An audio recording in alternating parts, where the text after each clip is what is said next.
আসসালামু আলাইকুম। সেনাবাড়ি নার্সারির পক্ষ থেকে সবাইকে সালাম ও শুভেচ্ছা। যারা সুইঝাল গাছ নিতে চান, ইনশাল্লাহ আমরা খুব সুন্দর, সতেজ এবং জেতা চারা দিতে পারবো 64 জেলায় হোম ডেলিভারি। তো আমাদের চারার কোয়ালিটিগুলো দেখেন, কুচমি ছেড়ে এক বিঘিত হয়ে গেছে এবং পাতাগুলো খুব সুন্দর আছে।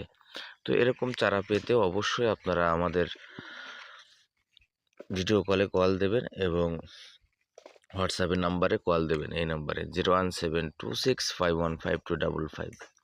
আমরা 6 পিস, 8 পিস এবং 12 পিস অর্ডার নিয়ে থাকি। আর যারা পাইকারি নিতে চান অবশ্যই 1-2 হাজার দেওয়া যাবে। তো যারা বাণিজ্যিকভাবে চাষ করেন তারা অবশ্যই প্রথমত অল্প নিয়ে চাষ করবেন, করে যদি আপনি ওখানে দেখেন যে আপনার ভালো হচ্ছে তাহলে আপনি এটা নিয়ে কাজ করবেন, একবারে ঝাঁপাবেন না, ইনশাল্লাহ দেখবেন ক্ষতিগ্রস্ত হবেন না। অবশ্যই অল্প করে নিয়ে আপনি ট্রাই করে যদি ভালো হয় তাহলে আপনি কাজ করতে পারেন। ভালো থাকবেন সবাই। আসসালামু আলাইকুম।